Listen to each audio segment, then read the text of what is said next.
The warning sirens didn't scream. They hissed like something alive and scared.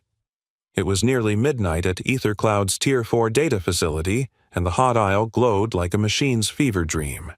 Rows of GPU racks pulsed with LED veins, green, amber, red. Behind a sheet of reinforced glass, the isolation bay sealed with a soft but sinister click. The internal lock had engaged. Inside, CEO Ilara Miles stood alone, backlit by the trembling light of machine panic. Her breath caught in her throat as the door's status shifted to thermal lockdown mode. No override, no help. Only the rising hum of desperation, the fans inside the rack spinning faster, sharper, like they too were trying to scream. She tapped her comm. No response. From the other side of the glass, a security guard was already yelling, "Stay back. You janitor, do not touch that." The man he was shouting at wasn't in uniform. At least not the kind that gets attention. Blue coveralls, utility belt, rubber soles. A name stitched in white thread over his chest, Gavin. He didn't flinch. Instead, Gavin Hale dropped to one knee beside the floor grate, fingers working fast across the edge of the raised tile. It took him less than a second to find the magnetic bypass latch. Another second to pop the panel free.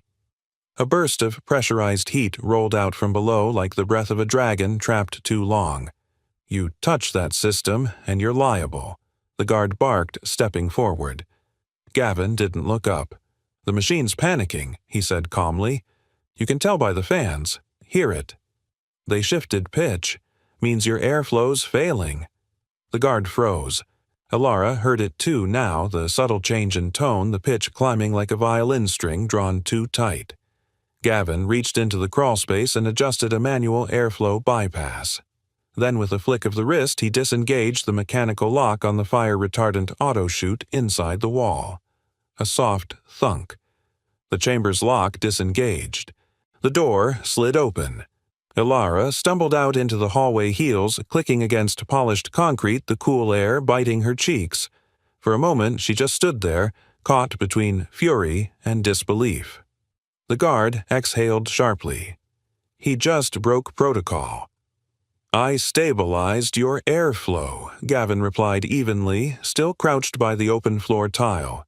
"If you listen long enough, the system tells you what it needs." Behind him, the server fans were already slowing, returning to their baseline hum, like a heart finally calming. Ilara adjusted her blazer. The edge of it was damp with condensation. "That area is restricted to senior engineering and security personnel." "I know. Then why were you—" "I was cleaning the observation corridor when the red line hit." He stood now, slow and deliberate. Taller than she expected. Didn't have time to fetch a badge reader. Her eyes narrowed. "Who taught you to read airflow like that?" He met her gaze, quiet. "The system did. Eventually." From down the corridor, Andrew Park, the company's COO, appeared sleep-deprived and irritated. "What happened?" Andrew's eyes swept the scene, then landed on Gavin. "Who authorized janitorial personnel to interfere with server response?" Ilara didn't answer right away. She was still staring at Gavin. Something about the look in his eyes. Not arrogance, not apology either, just presence. Grounded like someone who'd done this before. Andrew pressed again. Was this unauthorized access? Gavin's voice was steady. The machine locked onto a false overheat signal. Hot aisle choke. She was inside. "And you, what played hero? I listened. That's all." Andrew scoffed. "This isn't a playground. That's $1 billion of equipment you just reached into." Gavin didn't respond. "But, Ilara—" She almost said thank you. Almost. Instead, she buttoned her blazer and turned toward the elevator. "File a report," she said to the guard. "I'll review it." As she passed Gavin, their shoulders nearly brushed. She didn't look at him, but he did glance at her hand, the one still trembling slightly from the adrenaline. Just for a second. A flash of something crossed his face. Recognition memory. She was gone before he could name it. Left alone, Gavin knelt again to replace the floor tile, the room quieting around him. The cooling fans exhaled a final sigh of relief. but something inside him hadn't cooled. Not yet. The next morning, that hum still rang faintly in the back of Gavin's skull. Not the machines, but the alarm. The high-pitched wail embedded in muscle memory. Not from last night. From years ago. From the night a warning system failed, and no one listened. He shook it off. The supply room door creaked open behind him. One of the younger janitors leaned in. "Hey, man. Heard you saved the boss lady last night. They gonna give you a raise or a lawsuit?" Gavin didn't smile. Hopefully neither.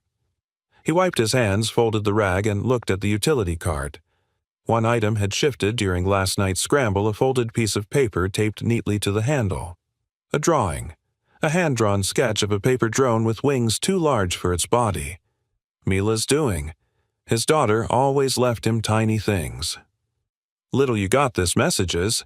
This one had a scribble in crayon at the bottom. "If it falls, I'll blow it back up, Dad." He tucked it into his pocket.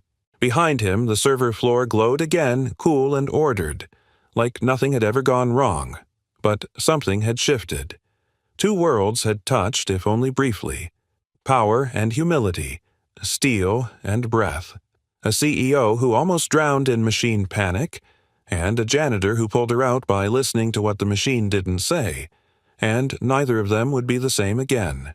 Machines panic, too, but people know how to breathe before they decide. The morning light at Ether Cloud always looked sterile, white, flat, like it refused to remember the night before. In the executive conference room, the hum of the HVAC mixed with the quiet fury of people trying not to argue. The crisis from the previous night had already found its way into every inbox labeled urgent. The incident report flashed on the wall, unauthorized entry server isolation breach. Alara Miles sat at the head of the table, hair pulled back, coffee untouched. Her posture was perfect. Her pulse wasn't. Across from her PR lead, Willa Chen, impeccably dressed and perpetually 2 steps ahead of any narrative, was already in motion. "The press doesn't know yet," Willa said, tapping her tablet. "But if this leaks, the headline writes itself. Janitor endangers CEO during system failure." Her tone was calm, but her eyes burned. "We need to control the frame before someone else defines it." Next to her, Andrew Park, the COO, cleared his throat. Older, sharp-eyed, with the calm of someone who'd survived more boardrooms than earthquakes. "Alara. I'm not against human stories," he began, "but downtime costs lives. Maybe not in headlines, but in hospitals, banks, airports. You know this." He leaned forward, voice dropping an octave. "I don't oppose kindness. I oppose downtime." The words hung there like a verdict. Alara didn't respond. She studied the report again, the thermal lock, the bypass, the manual override. Gavin Hale's name sat neatly in the middle of it. Custodial staff, night maintenance, PR lead. Willa kept going. "If we don't issue a disciplinary action, it looks like we're endorsing reckless heroism. One wrong word, in the wrong hour, one tweet, and we're trending for all the wrong reasons." Andrew nodded. "Procedures exist for a reason. We can't have staff freelancing in critical zones." Ilara's pen hovered above the disciplinary form. Her name was printed on the signature line. She could almost hear the night again, the hiss of overworked fans, the change in air pressure, the calm in Gavin's voice when everyone else had panicked. Her hand trembled once. She lowered the pen. "We'll review the safety protocols first," she said quietly. Andrew frowned. "That's unnecessary." "It's essential," she cut in. "If a janitor can open a lock faster than our engineers, maybe the problem isn't him." Silence. Willa exhaled through her nose. "You're aware that's not the headline investors want." "Then we'll give them a better one," Alara replied, standing. "We listen." She left the room before anyone could speak. Downstairs, the service corridor smelled faintly of cleaning solvent and machine oil. The rhythmic swish of a mop echoed like a metronome against the tiled floor. Gavin was working the far-end sleeves, rolled up a towel slung over one shoulder. At his side was Eli, the new intern, barely 19, nervous, eager to prove himself. He watched Gavin scrub the line where the wall met the floor with surprising precision. "Why bother with corners?" Eli asked. "No one even sees them." Gavin smiled faintly. "That's why they matter." The kid frowned, not getting it. Gavin rinsed the mop, then nodded toward the small inspection gauge on the janitor's cart, a pressure indicator most people ignored. "Machines have hearts," he said. "You check those first. Then the screws." Eli blinked. "What?" "Check the heart first, then the screws. If you only fix what's visible, you'll miss what's hurting." The kid grinned awkwardly. "You sound like a therapist, just a janitor who listens." A voice drifted down the hallway. "You'll make a terrible PR quote if anyone hears that." Elara stood by the doorway holding a clipboard she clearly didn't need. She looked different in daylight, less myth, more human. For a split second, she watched the way Gavin moved, deliberate calm, the rhythm of someone who found order in the simplest tasks. He noticed her and straightened. "Morning, ma'am." "Morning," she said. Her tone was professional, but her eyes lingered on the cart, the tools, the faint crease in his uniform sleeve. "You always clean like this every day. The small things keep the big things from breaking." She almost smiled. Almost. "Good philosophy." "Not mine," he said, looking back at the floor. "Just something my wife used to say." That last word, wife, landed like a soft stone dropped in water. Elara hesitated, sensing a story, but not daring to ask. Instead, she nodded and walked on.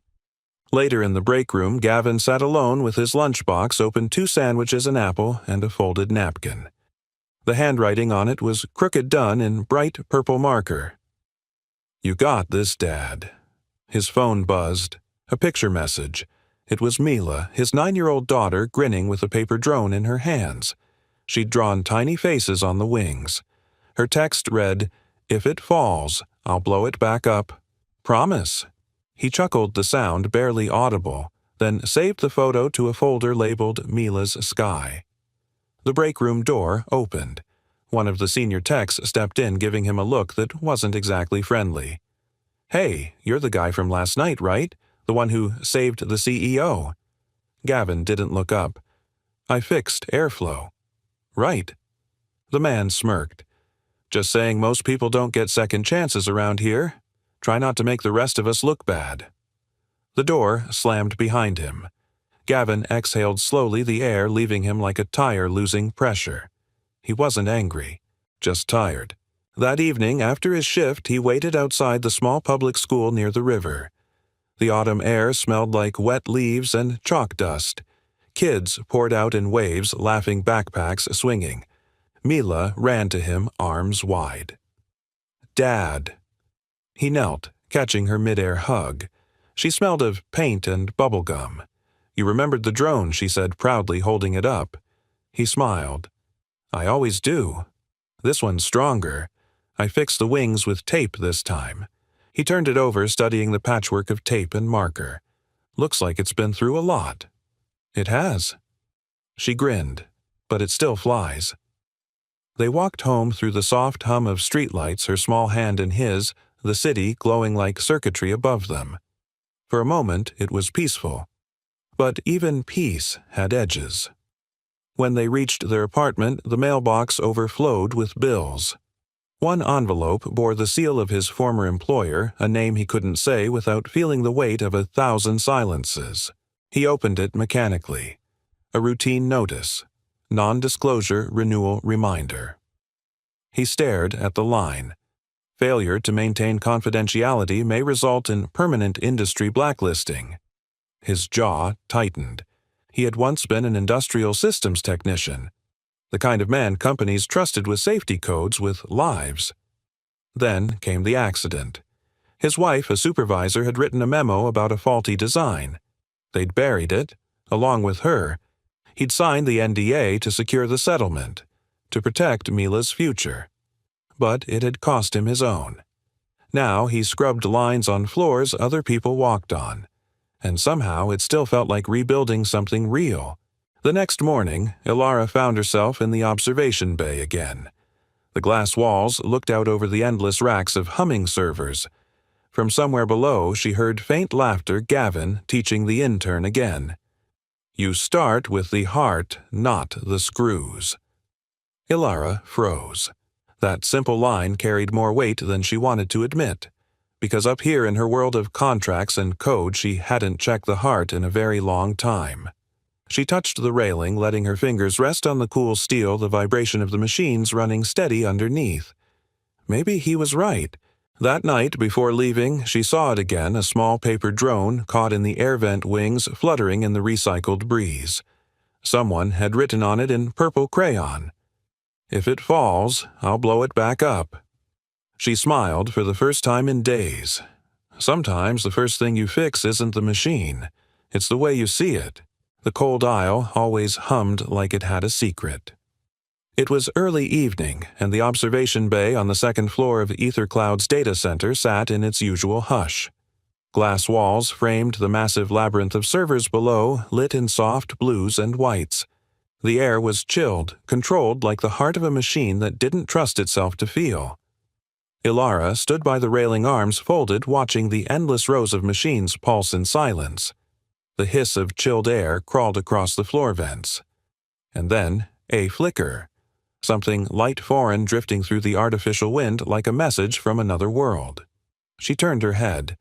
A paper drone made from a flyer torn off a company bulletin glided lazily on the airflow wings, slightly uneven nose dipped like it had known both flight and fall. Below, near the cold aisle intake, a small girl crouched carefully beside a utility cart. Cheeks puffed as she exhaled toward the drone. Who brings a child here? Ilara thought her CEO instincts kicking in, but she didn't move. Instead, she watched.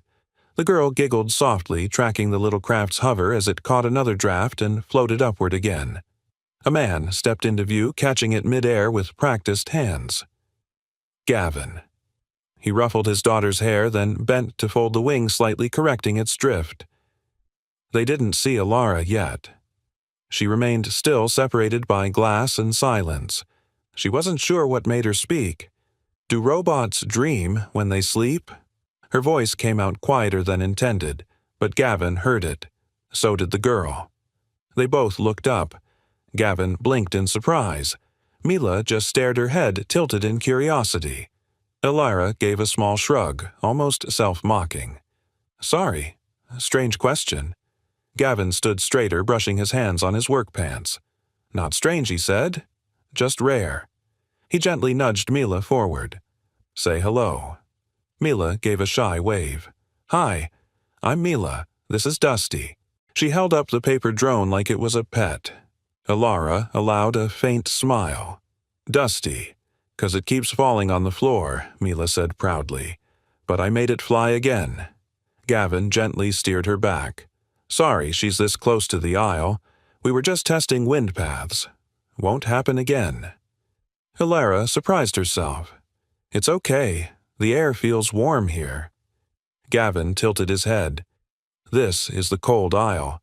I know, she replied. That's what I meant. There was an awkward beat, one of those rare silences not filled with judgment, but something else. Something curious. Mila tugged on Gavin's sleeve. Can I go fold another one? He nodded. Use the recycling tray. No HR reports today deal. She giggled and trotted toward the break room. Ilara stepped closer to the railing, watching the machines below. Rows upon rows. All glowing, working, calculating. Do you ever wonder if they get tired? She asked. Gavin followed her gaze. Not yet. She chuckled softly. Not yet. When they do, we'll owe them a better apology than the one we gave each other. Ilara didn't respond immediately. Her eyes scanned the NOC dashboard on the wall, a real-time panel of server health node traffic airflow metrics. Among the blinking data streams, a single line flashed. Debug human input required. The text flickered, then faded. She stared at it a beat longer than necessary. What's that? She asked. Gavin glanced up. A placeholder in the system. It means the code hit something it can't predict. A pause, waiting for someone to tell it what matters. She turned toward him slowly. And if no one does, it just keeps waiting. The thought made her oddly uneasy. She looked back toward the racks. Cold logic. Beautifully cruel in its precision. I used to like how predictable machines were, she admitted. But lately, I wonder if we've built too many things that don't know how to ask for help. Gavin gave a small nod. Or maybe we just stopped listening. She turned sharply surprised. He didn't elaborate, just stood there quietly the way only someone comfortable with silence could. And maybe that's what hit her the hardest. He didn't push, he didn't probe, he didn't try to prove anything. He listened with no need to fix her, and for the first time in what felt like years, she didn't feel judged, or measured, or filtered through someone's expectation. She felt seen, not as the CEO, not as the decision-maker, just as a person. It left a crack in the armor she'd worn too long. Mila returned holding a new drone folded from a colorful cafeteria menu. She waved it proudly. This one's called Sky Burger Alara, almost laughed. Creative branding. Marketing is her strong suit, Gavin said dryly. Mila grinned, then turned toward her father. Ready, go ahead. She blew gently, sending Skyburger gliding through the breeze again. It dipped, caught the air, and soared a little farther this time before spiraling down near Ilara's feet. She bent, picked it up, and turned it over. On the underside, in bright marker, it read, "You got this," followed by a tiny drawing of a smiling cloud. Ilara looked up. Gavin's eyes met hers. She didn't say, "Thank you," not directly, but she placed the drone carefully on the observation ledge like it was something fragile and sacred. Then she nodded, turned, and walked away. But just before she disappeared through the hallway, she glanced back over her shoulder. Gavin hadn't moved. Mila was already folding another miracle. And for the first time in a long time, Ilara didn't feel cold in the cold aisle. If machines need human input, maybe leaders do too. The data center at night was a different animal. Gone were the waves of engineers, the click of heels on polished concrete, the buzz of back-to-back meetings. What remained was a low, mechanical breath, a constant inhale and exhale of machines doing exactly what they were told. No more, no less. Ilara Miles didn't usually linger past 9 p.m., but tonight she wandered. She found herself in the employee canteen, a place she hadn't truly been in years, not since the early startup days when she was still allowed to be curious instead of right. The room was dim, half-lit by vending machine glow, and one lonely ceiling bulb that flickered like it was debating its retirement. And then, the smell. Faint, but rich. Earthy. Coffee. At the far corner, Gavin sat alone. No laptop, no phone. Just a plain ceramic mug cradled between his hands like it carried something sacred. Ilara hesitated. She didn't want a meeting. She didn't even want to talk. She just didn't want to be alone with the silence inside her own head, so she approached slowly like stepping into a different temperature. He saw her but didn't rise, just nodded toward the second chair. Not reserved. She sat. There was a long beat of nothing, just the sound of the HVAC whispering overhead and 2 cups steaming into the quiet. "You take sugar?" he asked. Ilara shook her head. "No, I like it bitter." He poured for her, handed over a black mug without ceremony. Their fingers didn't touch, but the warmth traveled. "You came here for a reason," he said eventually. She didn't deny it. Instead, she looked at him directly like she was scanning for some frequency not visible to the eye. "Tell me," she said softly, "in human terms." He paused, then leaned back just slightly as if bracing for a past that still had sharp corners. 6 years ago, he began. My wife was a safety supervisor at one of the West Coast fusion plants. Ilara froze.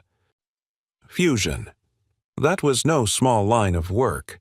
She flagged a flaw in a pressure sensor, put it in writing, escalated it. His eyes didn't flicker, but his grip on the mug tightened. They shelved it, said it would cause panic before audit. Weeks later, the chamber failed. No one died, but a junior tech got hospitalized. She tried to go public. They offered a settlement instead. Elara swallowed.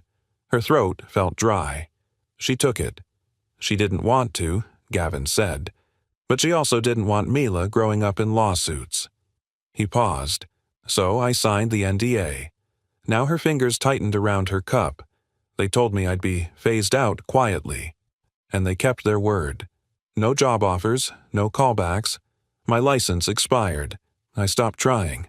Silence. Not awkward, just full. So, you became a janitor, she asked gently. He nodded. Union job, health benefits. Overnight shifts meant I could pick up Mila after school. No boardrooms, no politics, just clean lines, clean hands. Elara didn't know what to say, but she felt the weight of it. The unbearable stillness that comes after a storm when what's left behind isn't wreckage, but a kind of silence. Only grief understands. She wanted to say, "I'm sorry." She almost did. But the words sat there unspoken because a part of her was still terrified that apology would make her seem weak. That compassion was some kind of vulnerability she couldn't afford. So instead, she took a sip of the coffee. Bitter. Grounded. "You should have reported last night," she said finally. "You breached protocol." Gavin smiled faintly. Not sarcastic. Just knowing. "I didn't touch your code," he said. "Didn't override a single system. I just listened to the machine when it started to panic." She looked at him, caught off guard by the wording. "You listened." He nodded. "Machines aren't built to lie. When something's wrong, they scream in their own way. You just have to be quiet long enough to hear it." Something tightened in her chest. Not pain, not anger, recognition. "I used to be able to hear it too," she whispered, before the deadlines and the demo decks and the she waved vaguely optics. "Then maybe you just need quieter company," he said. And somehow that landed harder than anything else, because he wasn't wrong. She glanced down at her hands. One of her fingers tapped the mug absent-mindedly, an old habit from sleepless nights in code sprints. Gavin noticed. "You still listen," he said, "just not to yourself." That's when the silence changed. Not louder, not even deeper, just shared. Grief recognizes grief, even when it wears a suit and heels and hides behind quarterly reports. She looked at him again. For real this time. And he didn't ask, didn't pry, didn't demand her story in return. But he left enough space for her to offer it. She didn't, not yet. But her guard shifted. Not down. Just open. And that was enough. They sat in that late-night stillness, two people who had walked through different fires but carried the same burn. No titles, no noise, just two hands resting beside warm mugs, not quite touching, but close enough to feel the heat. Later that night, back in her office, Elara opened her personal notebook. Not the official one. Not the legal pad for board decisions or investor calls. Her real one. On the inside margin of a blank page she wrote in clean, quiet ink, "Breathe." Then, "Decide." She closed the cover gently. Sometimes the strongest thing you can do is stop pretending it doesn't hurt. The demo room buzzed with attention you could taste. Rows of terminals blinked in anticipation, the high-res dashboard stretching across the main screen like a digital heartbeat waiting to spike. Elara stood at the front of the internal theater sleeves, rolled jaw-tight eyes locked on the data stream. This was the dry run. 50 million synthetic users. Simulated concurrency. Real-world pressure. Behind her, the department leads gathered like chess pieces, engineering, PR, finance, security. Each of them holding breath behind tight smiles. The demo had to go flawlessly. No skipped frame. No data stutter. No unexpected latency. 1 second delay and the narrative is, "Ether can't scale." Willa Chen whispered, arms crossed. And one bad narrative is all it takes. The first data stream kicked in. The dashboard lit up. And then chaos. The bandwidth gauge jolted like a pulse spiking mid-panic. Temperature charts danced erratically. Node sinks wobbled. GPU loads jittered, struggling to hold calibration. One of the engineers cursed under his breath. Another tapped frantically on his tablet, fingers blurring. "We're peaking too early," someone muttered. "Thermal load's not balancing. Push the reserve servers," another called out. "We're going to lose the side clusters." Ilara said nothing. Her eyes narrowed. She could feel it not just in the graphs, but in the room. That quiet terror everyone pretended not to have. Willa stepped forward, voice sharp. "We can't afford a misfire today," she said. "We've got 10 seconds to stabilize. No delays." The clock ticked. 10. 9. And then, through the rising panic, a quiet voice cut through. Pause for 3 milliseconds. Heads turned. In the back corner of the room, Gavin stood, plain blue uniform, holding a ceramic mug, unbothered by the panic rippling around him. He took a slow sip of tea, then walked to the whiteboard behind the engineers. With calm, deliberate strokes, he wrote, "Pause 3 ms for intent check." The room went silent. Willa blinked. "Excuse me." Gavin didn't turn. "You're feeding synthetic inputs too fast. The system's reacting like it's under attack. It's not panic-proof, it's context-blind." Someone chuckled nervously. Another rolled their eyes. "We don't have time for guesses," an engineer said. But Ilara, without moving, said, "Try it." A beat passed. "Ma'am." "You heard me," she said. "Insert a 3-millisecond pause before every decision cycle. Let the system confirm intent. That's not in the design protocol. Then let's see if it should be." A few skeptical looks were exchanged, but the override was entered. On the big screen, the line paused. 3 milliseconds. And again. 3 milliseconds.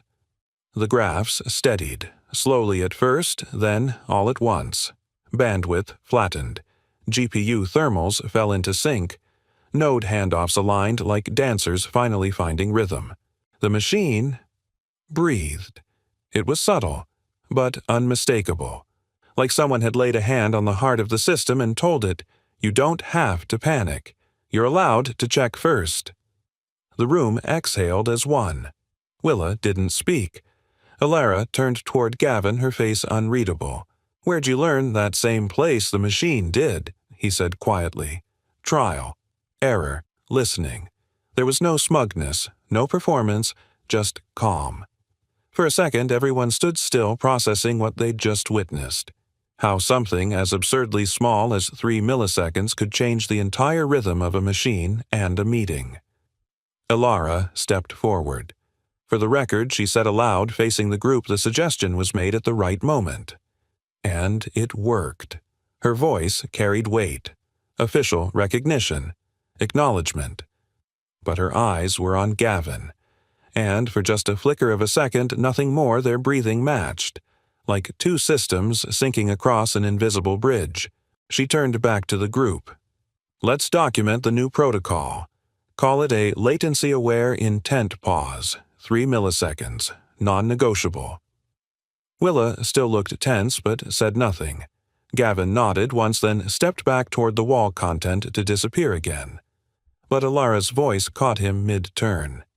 "You should stay for the post-run debrief." He hesitated. "I'm not on the run team." "You are now." After the meeting, as the others dispersed, Ilara remained by the console. The hum of the machines had changed. Or maybe she had just finally heard it differently. Gavin placed his now empty mug on the cart. 3 milliseconds isn't much, he said. Ilara gave a soft exhale. "It's more than most people give themselves before making a mess." He half smiled. "You should write that on the wall." She didn't respond, but her fingers drifted to the edge of the console, tracing the faint scratches worn into the plastic. Her voice was lower now, more to herself than anyone. "Maybe the real issue is we've trained everything to be fast, but not careful." Gavin looked at her. Really looked. Not at the CEO, but at the woman beneath the title. Then start somewhere small, like, 3 milliseconds? And for the first time in a long time, Ilara smiled without calculation. A quiet smile. earned, not engineered.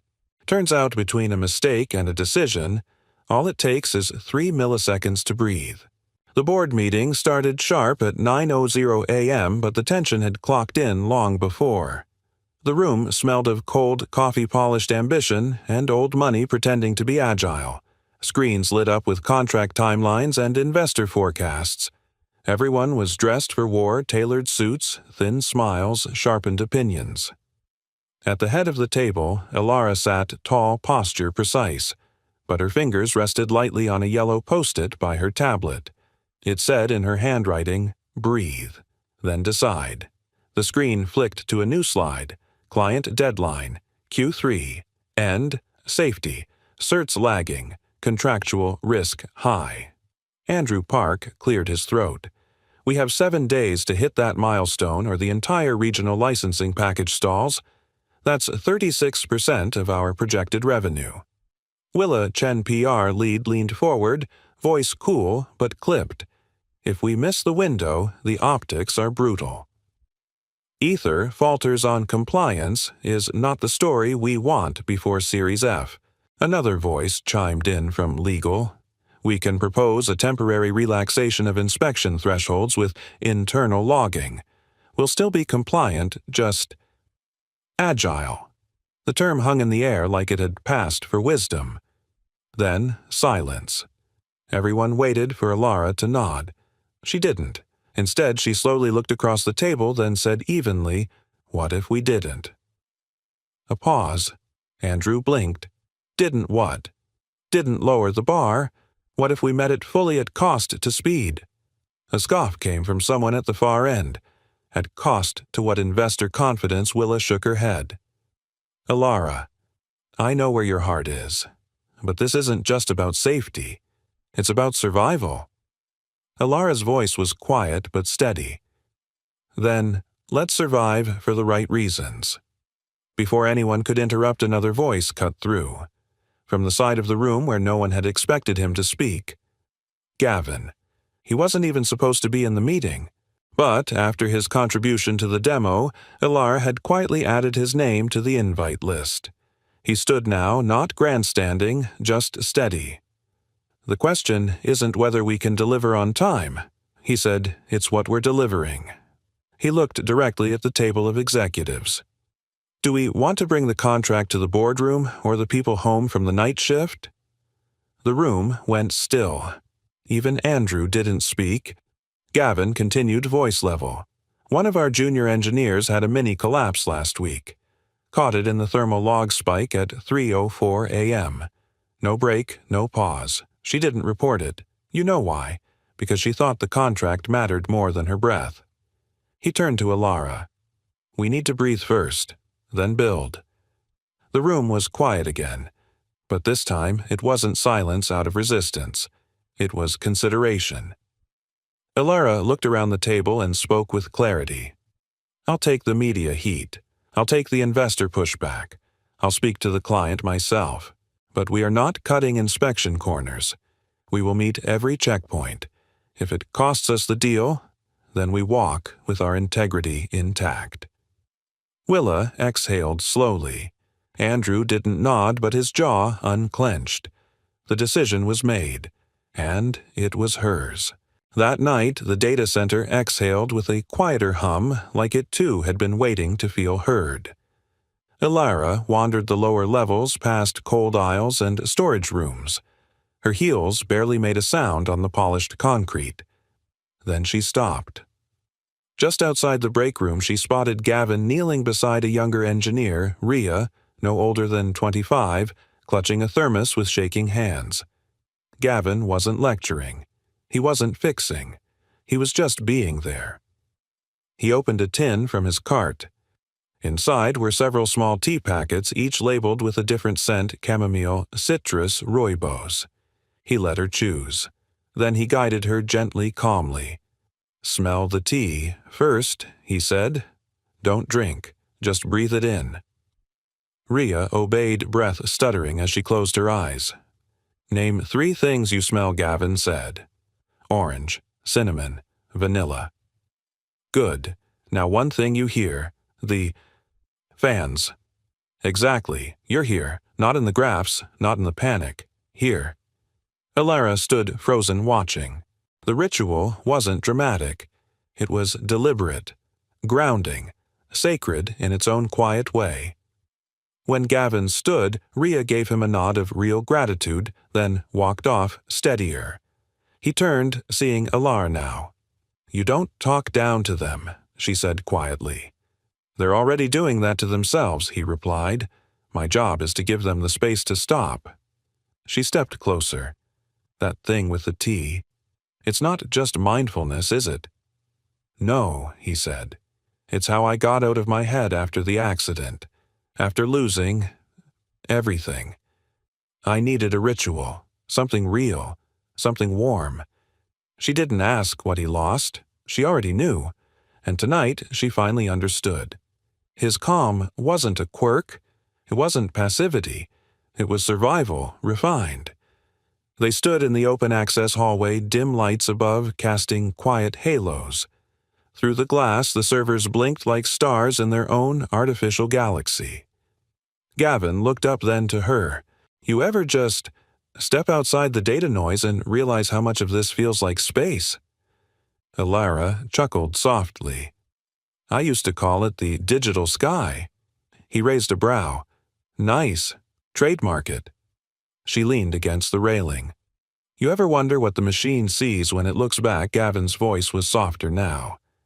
"Maybe it sees us the way we should see each other, fragile systems overheating, waiting for someone to pause and check for intent."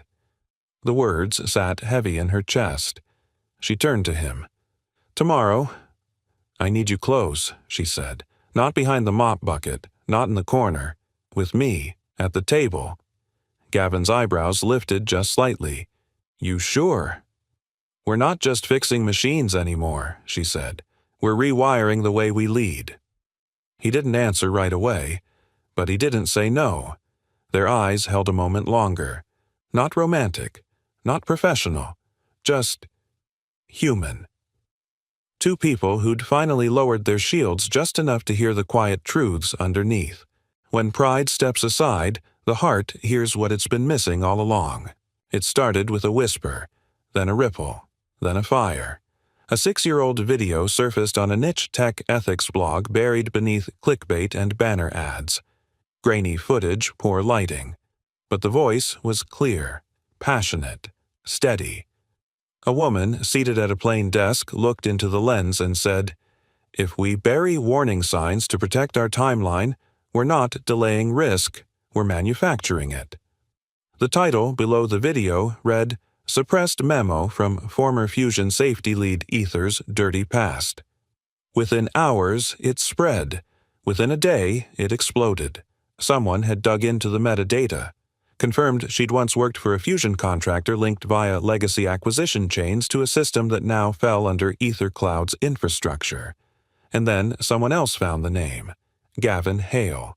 Widowed, former technician, current janitor. By morning, every tech news site had the story. From whistleblower to widow, the cost of being right too soon. Why is her husband fixing floors while Ether climbs valuation charts? CEO silent on janitor's past. What else don't we know? The narrative twisted fast.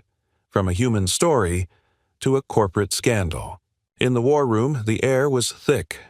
The walls pulsed with screen light feeds, headlines, investor chatter, client email pings.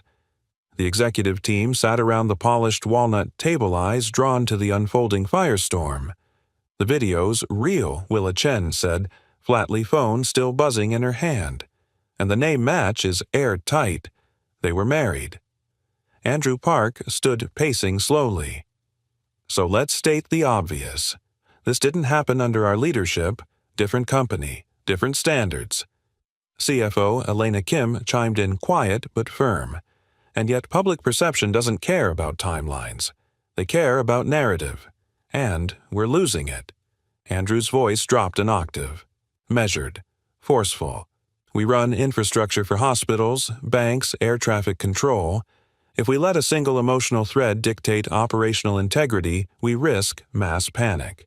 He looked directly at Alara. "If investors think we're vulnerable, They'll pull. You know what that means. Reduced runway, frozen projects, layoffs, thousands. Willa didn't flinch. If we deny this completely, we look like we're burying the truth. We say nothing, we look like we're hiding. She swiped to her next slide. We need a response that's honest, but controlled. A narrative of transparency that doesn't ignite fear. Elena added, we could cancel the demo, but that sends a signal of instability. If we move forward, we need guardrails. Hard ones. All eyes turned to Alara, and then Gavin, who'd been silent in the back of the room, stepped forward. He didn't raise his voice. He didn't need to. You're all talking like we have to choose between the contract and the people. We don't. He placed both hands gently on the edge of the table. You bring the people home first, then you talk about contracts. Willa folded her arms. That's a beautiful sentiment, Gavin, but feelings don't pay for server racks. He didn't blink. Neither do lawsuits. Or funerals. Silence again. But this time, no one interrupted. Ilara's tablet buzzed. She looked down at the incoming options list her chief of staff had prepped 3 possible public paths forward. Option: a deny and disassociate. Statement distancing Ether from prior entity. Clarify 0 liability. Calms investor fear. Kills internal trust. Option B: full confession and demo. Cancel. Own all links, pause operations. Internal investigation, ethical clarity. Likely triggers partner withdrawal. Option C: accept responsibility and reinforce integrity. Acknowledge legacy failure. Launch third-party audit. Demo continues with added safety oversight. Transparent, controlled, high-integrity narrative. Still risky, but human. She stared at them, then looked up. We go with C. Andrew shifted. Alara, no. This is the line. She stood now. We commission a full audit. Independent. We continue serving our clients without disruption, and we integrate new safety standards across the board. She turned to Willa. Prepare messaging. We put people before speed, and we'll prove it with process. Willa nodded. I'll have it out within the hour. And we implement the 1-minute breathe protocol and 3-millisecond intent pause as formal procedure. Document it. Train it. Live it. Andrew exhaled slowly. Alara, our numbers. I'm not buying this contract with silence, she cut in. Not anymore. A quiet beat passed, and then Gavin gently reached into his pocket. He pulled out something small. A laminated tag. Faded. He stepped forward and placed it on the table. Human input required it. Lay there between a spreadsheet and a legal briefing. A tiny reminder of what had started this all. Alara met his eyes. He didn't need to say anything more. Later that afternoon, before leaving the building, Gavin entered Alara's office one last time. She was at her desk, finalizing the statement. He didn't speak. He just reached into his pocket, pulled out a paper drone, its wing torn, and placed it gently on her desk. No words, no note, just a quiet goodbye. She looked at it, then at him.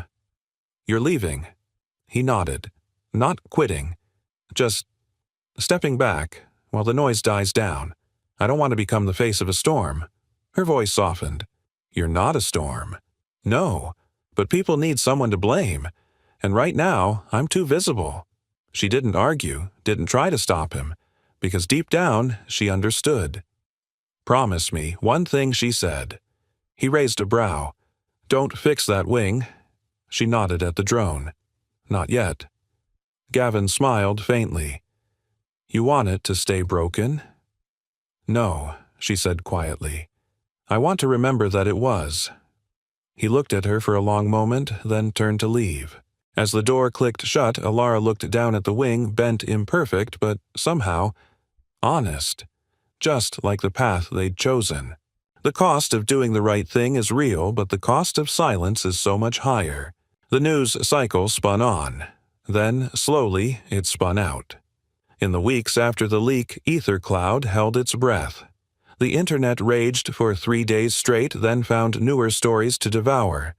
Investors clutched their seats, waited for fallout, and saw none. Clients watched for technical failures and saw none. What they did see was something rare: a company that didn't panic, a leadership team that didn't lie, and a CEO who for once didn't speak in sound bites. Instead, Ilara listened. They launched an anonymous feedback channel encrypted unfiltered. Hundreds of voices flowed in, some raw, some kind, some angry, but all real. The third-party audit began sweeping every legacy system safety checkpoint and internal comms thread. No one was immune, not even the C-suite. But it wasn't chaos. It was cleansing. Ilara spent most days not in her office but in the labs, or the overnight call rooms, or the loading docks. She showed up unannounced, sat beside junior devs, ate reheated leftovers with overnight techs, asked what's not working, and meant it. There was no press release, no cameras, just quiet correction. One morning, she stopped by a machine room on sub-level 2 where the insulation was always slightly too warm, the air slightly too stale. No one noticed her at first. She didn't announce herself. She just watched as a team ran diagnostics, not a single raised voice, no scramble. Just steady, intentional rhythm. 1 minute breathe. 3 millisecond pause. It was working. 3 weeks into the silence, Ilara took a cab out of the city. She didn't tell anyone. The driver dropped her at the base of a sloping hill just outside a decommissioned plant site where weeds had started reclaiming concrete and history clung to the rusted fences like moss. At the far end stood a small black wall stone, not digital. A memorial. Rows of names etched in steel. Technicians, operators, interns, people who had been told the system was safe. Until it wasn't. She found the name easily. Leah Hale. There was no photo, no fanfare, just clean letters weathered by time. Ilara stood in front of it for a long moment, then reached into her coat pocket and pulled out a still-warm paper cup. Black coffee. No sugar. She knelt quietly and placed it beneath the name. Not forgotten, she whispered. No one saw her, but the wind did carry her words. That evening, as twilight pulled over the city like a blanket, she found herself on a quieter street. Older buildings' bricks faded to soft brown. A small window on the second floor glowed with warm yellow light. She didn't knock. She didn't need to. From where she stood on the sidewalk, she could see Gavin through the glass seated at the kitchen table beside Mila. The two of them folded bright scraps of paper into small, imperfect flying things. A pile of drones already covered the table.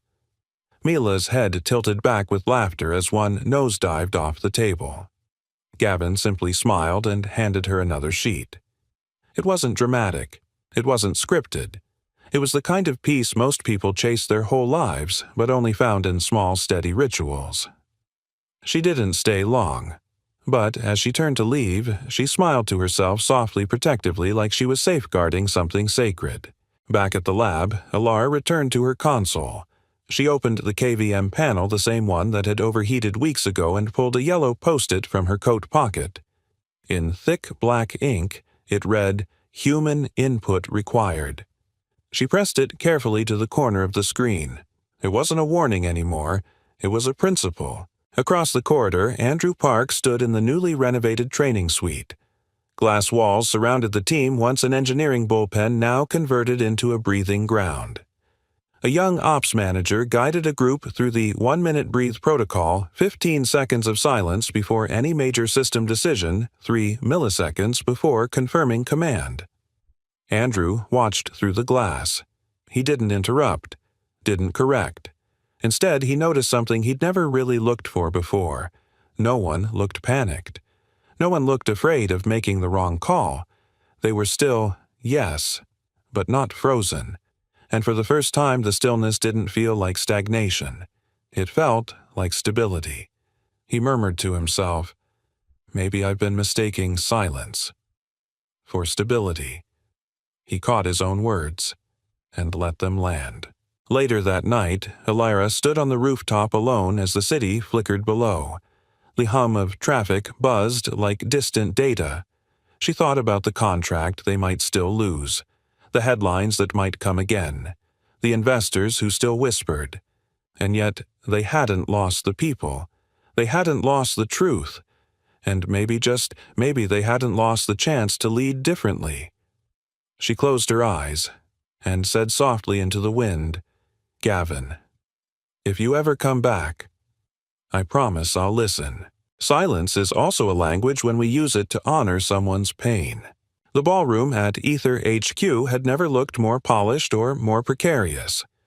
Rows of journalists, clients, and quiet but powerful investors filled the space phones' raised eyes, scanning for any micro-expression to tweet about. Camera crews tracked motion like predators.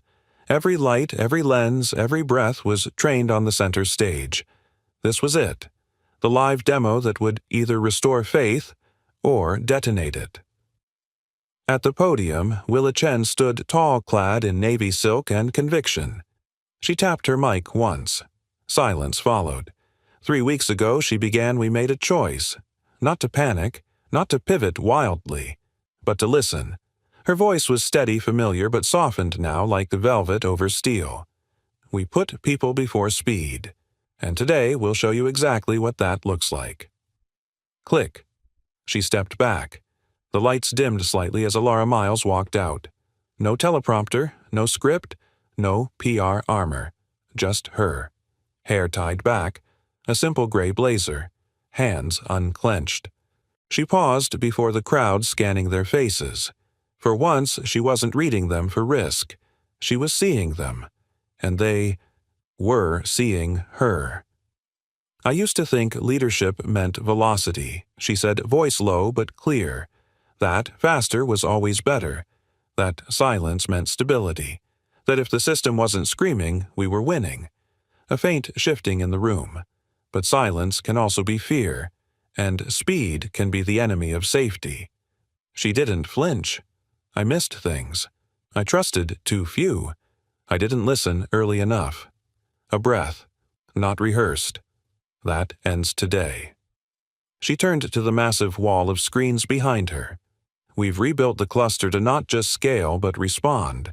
To pause, assess, and choose, not just execute. Technicians nodded from the side stage. The demo sequence began. We'll show you now what a system can do when you treat it like a living thing. Fingers flew across keyboards. The synthetic user load climbed 10 million, 30 million, 50 million concurrent users. The graphs pulsed, CPU temps climbed, bandwidth stretched. It was the edge of chaos again. Then it hesitated, just for a moment. A hiccup, a flicker of doubt in the machine, like it remembered panic, remembered the fear of the last time. The room stiffened. Willa's fingers twitched. A producer whispered, "Abort." Alara stepped forward. She didn't call for a reset. She walked to the main server rack at center stage, right into the spotlight, and gently placed her palm against the warm steel. "We breathe first," she whispered. The phrase caught the mic just enough to echo. Pause 3 milliseconds. Then decide. Mirror.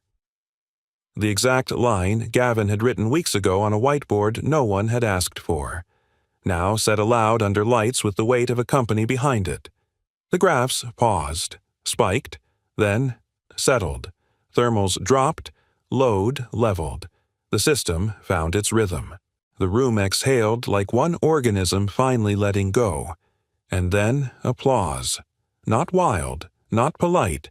Real, earned, sustained.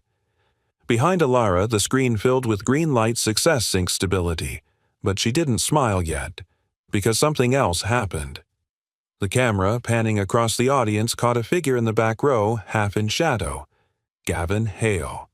He hadn't RSVP'd. He wasn't on the list, but he stood there, arms folded, holding something small in his hand. A paper drone. One wing taped, still bent. Not fixed, remembered. Alara saw him. The applause faded, but she didn't move. Instead, in front of everyone, she bowed her head. Not in weakness, in gratitude.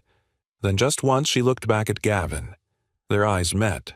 Not a smile, not a tear. Just one message: I see you. Not as a janitor, not as a liability. As the reason this wasn't just a recovery, it was a rebirth.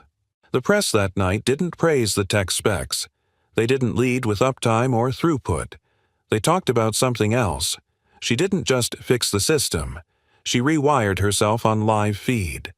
Vulnerability isn't weakness. At Ether, it's now a protocol. 3 milliseconds of grace saved a company's soul. Backstage, as the last guest filed out, Alara walked slowly toward the rack where her palm print still lingered. Willa approached, arms crossed, face unreadable. That wasn't what we rehearsed. Alara looked at her.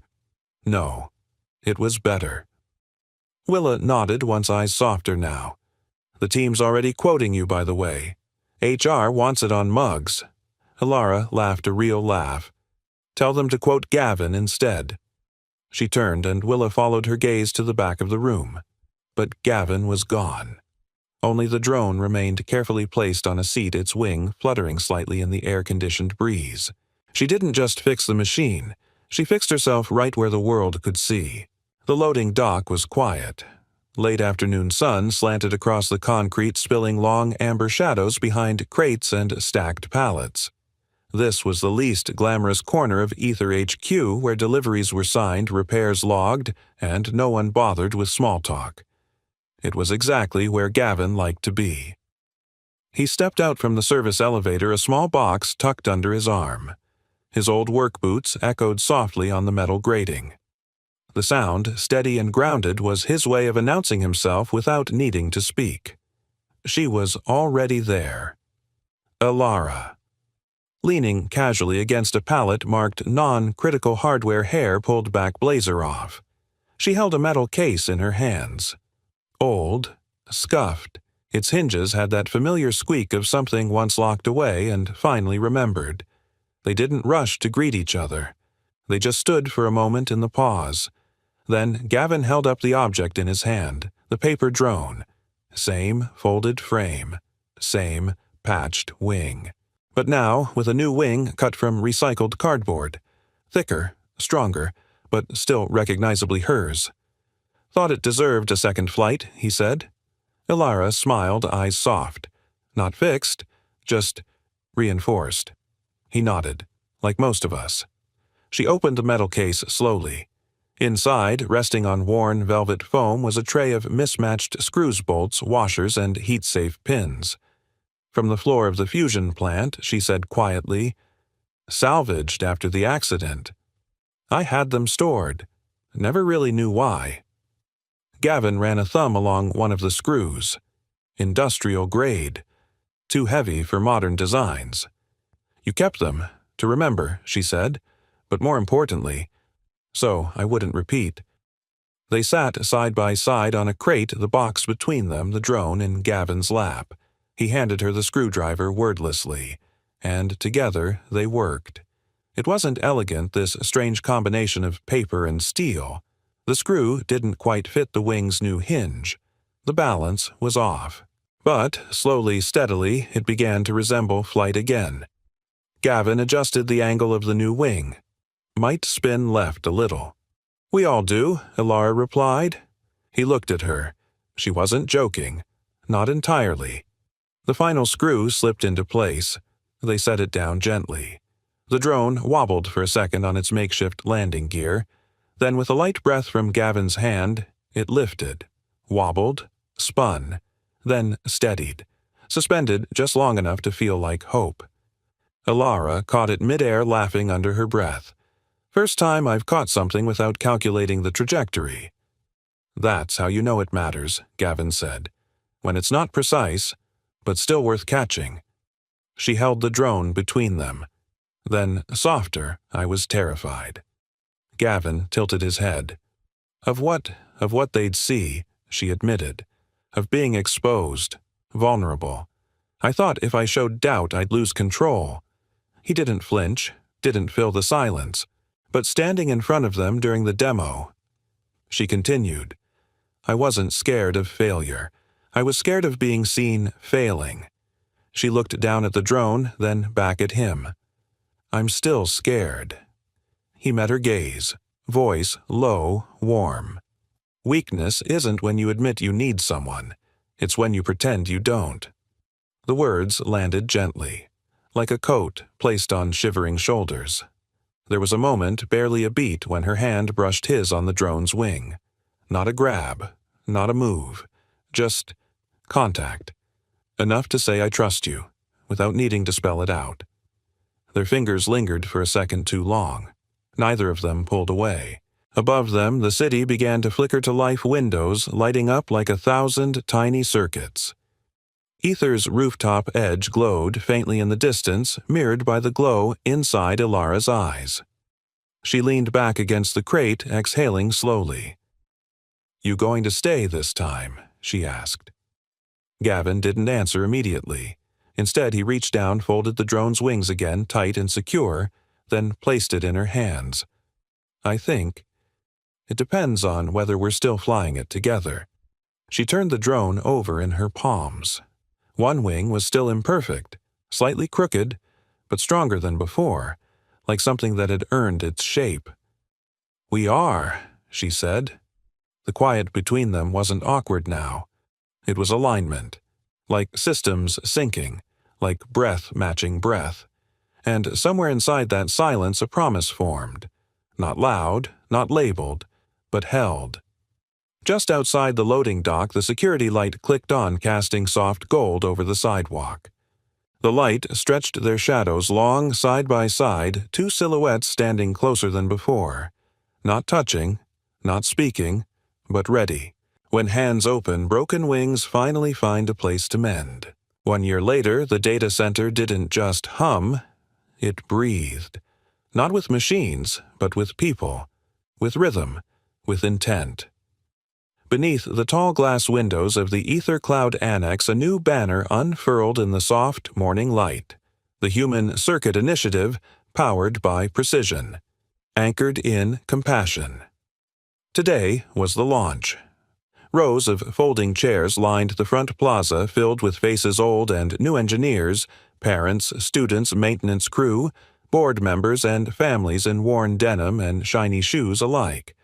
The data center, once a fortress of silence and heat, had grown something unexpected alongside its mainframe, a garden.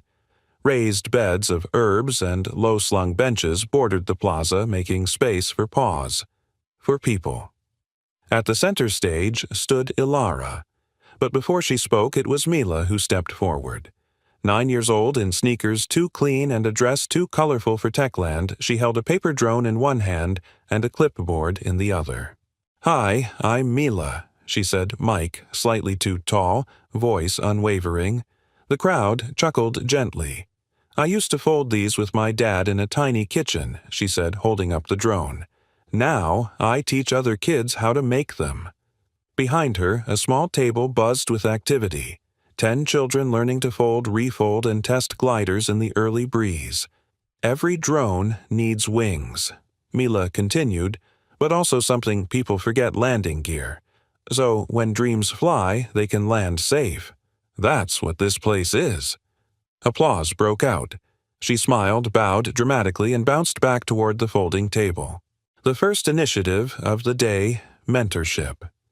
Ether engineers, some of them with job titles fancier than their lanyards, could handle, paired up with local students, especially from neighborhoods the tech world often forgot. Each child had a badge. Each mentor had a promise.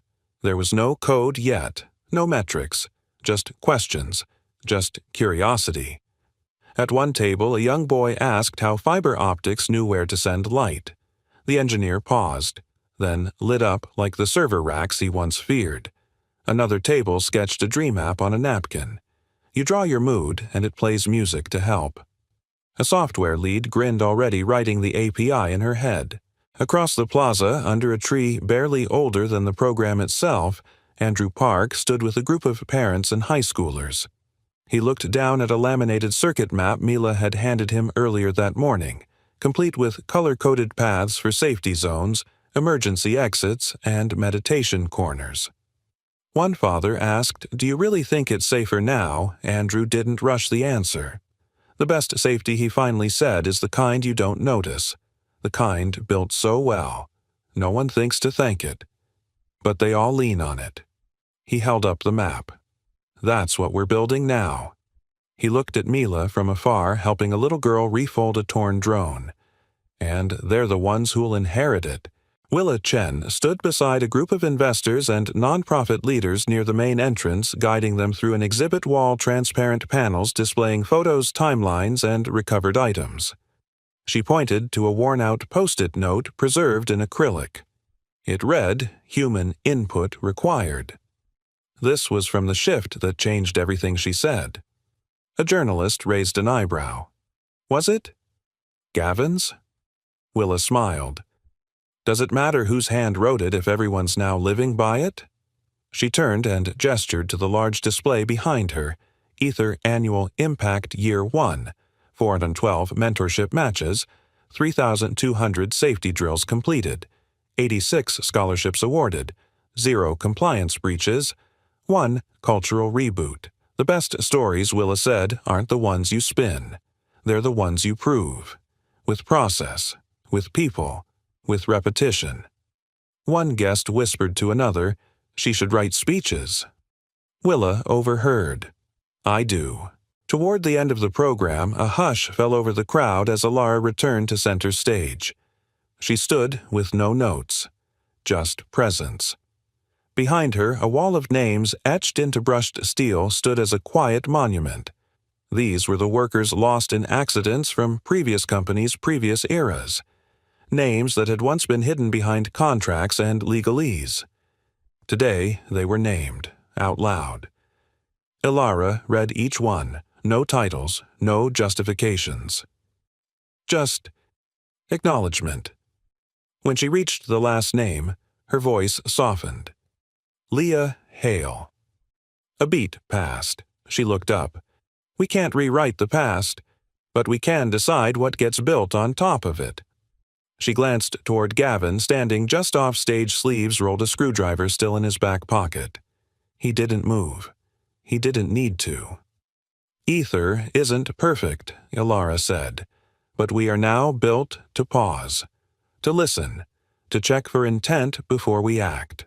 She looked out across the plaza at the kids folding drones, the engineers laughing with students, the security staff helping set up the water station. We promise to get you home, she said. Not just your data. You. That's our commitment.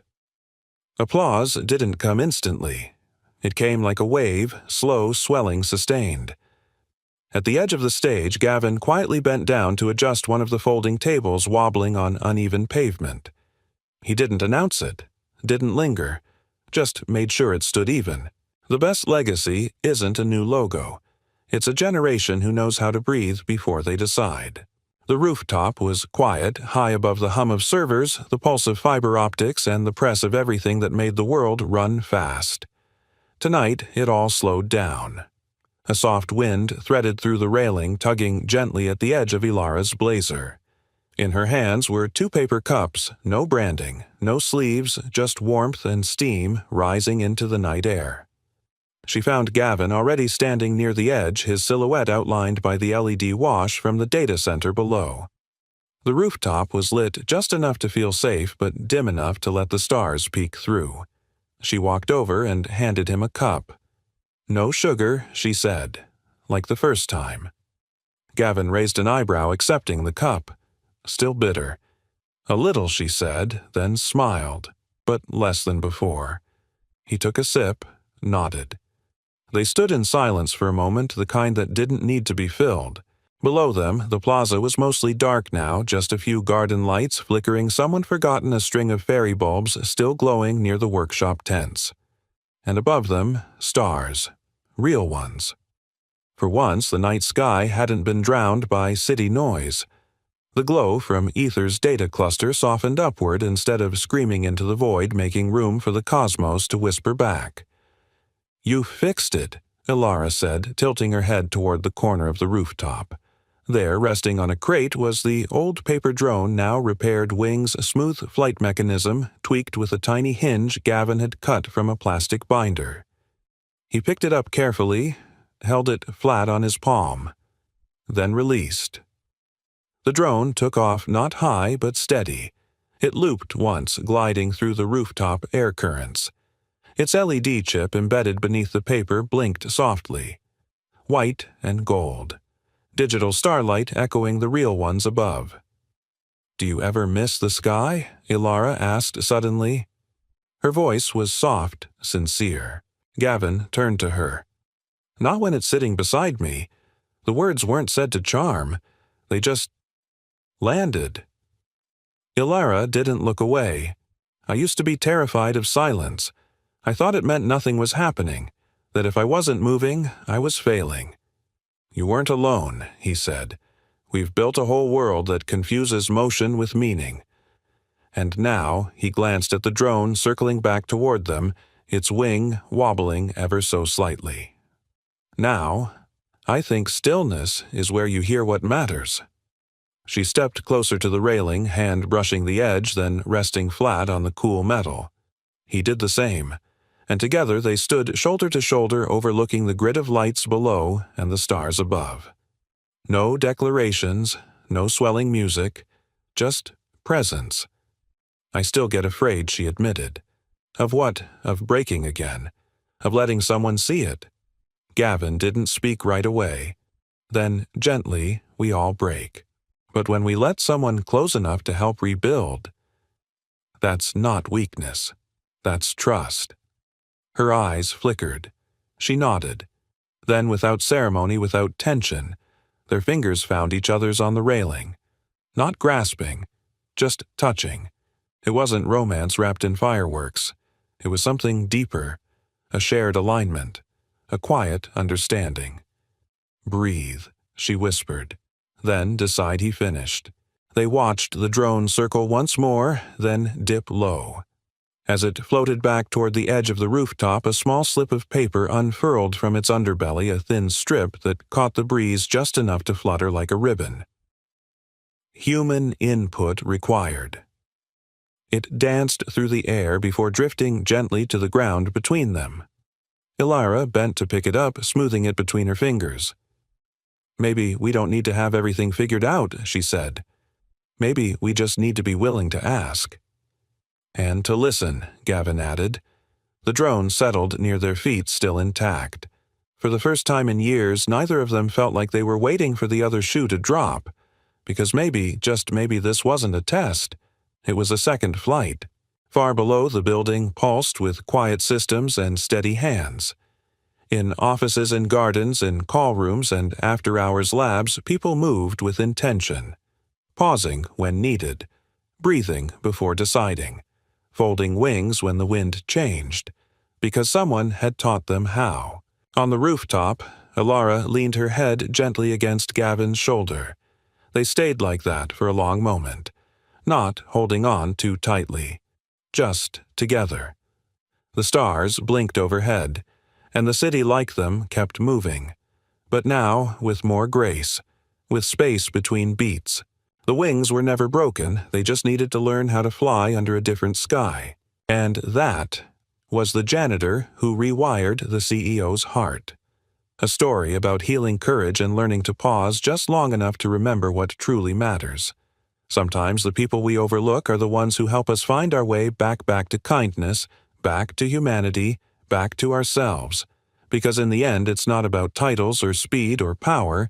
It's about listening, breathing, and choosing to care before we decide. Now, I'd love to hear from you. Have you ever witnessed an act of quiet kindness that changed how you see people? Or maybe you've lived a moment that reminded you humans come before the system. Share your story in the comments below. And tell us where you're watching from, whether it's a quiet kitchen in Ohio, a late-night shift in London, or somewhere under the same stars Gavin and Ilara stood beneath. If this story touched you, please take a moment to like, share, and subscribe so you won't miss the next story about love, empathy, and second chances. Thank you from the bottom of my heart for spending this time with me and for believing like I do that even broken wings can still learn to fly. Until next time, breathe, then decide.